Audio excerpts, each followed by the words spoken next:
আসসালামু আলাইকুম everyone, welcome to SB kitchen. আজকে আপনাদের সাথে একটি দুর্দান্ত স্বাদের রেসিপি শেয়ার করব। কোনো প্রকার বাটার বা ঘি ছাড়া রান্নার রেগুলার তেল দিয়ে কিভাবে পারফেক্ট নারকেল নাড়ু তৈরি করবেন সেই রেসিপি আপনাদের সাথে শেয়ার করব। প্রথমে আমি চুলায় একটি কড়াই বসিয়ে নিয়েছি। এবার এর মধ্যে দিয়ে দিচ্ছি 1/4 কাপ রান্নার তেল। আপনারা চাইলে এখানে বাটার বা ঘিও ব্যবহার করতে পারেন। এবার এর মধ্যে দিয়ে দেব 3 কাপ পরিমাণ কুড়ানো নারিকেল। চুলার আঁচ মিডিয়াম লোতে রেখে নারিকেলগুলো কিছুক্ষণ ভালোভাবে ভেজে নিব। ভাজা হয়ে গেলে এরপর এর মধ্যে 2 কাপ পরিমাণ লিকুইড দুধ দিয়ে দিব।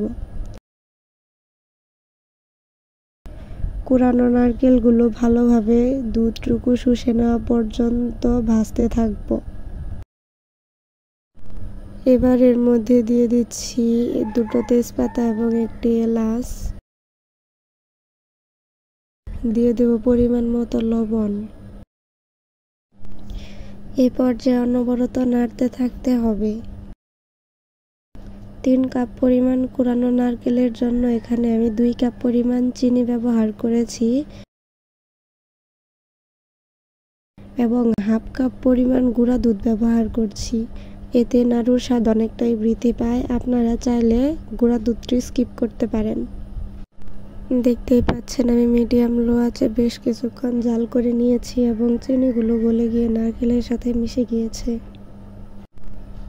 নারকেলগুলো এক্সট্রা পানি শুষে নেওয়ার পর যখন এরকম আঠালো ভাব চলে আসবে তখন চুলা থেকে নামিয়ে হালকা ঠান্ডা করে নিব। খেয়াল রাখতে হবে নাড়ুর মিশ্রণটি যাতে একেবারে ঠান্ডা না হয়, তাহলে নাড়ুগুলো পারফেক্ট হবে না। মিশ্রণটি হালকা গরম থাকা অবস্থায় নাড়ুগুলো বানিয়ে নেব। একদম সহজ পদ্ধতিতে আপনাদের সাথে নারকেলের এই রেসিপিটি শেয়ার করলাম।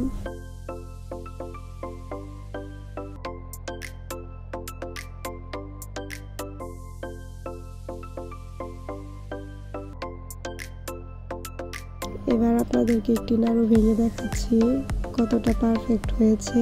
আপনারা অবশ্যই রেসিপিটি একবার হলেও ট্রাই করবেন। ভিডিওটি ভালো লাগলে লাইক এবং সাবস্ক্রাইব করে পাশে থাকবেন।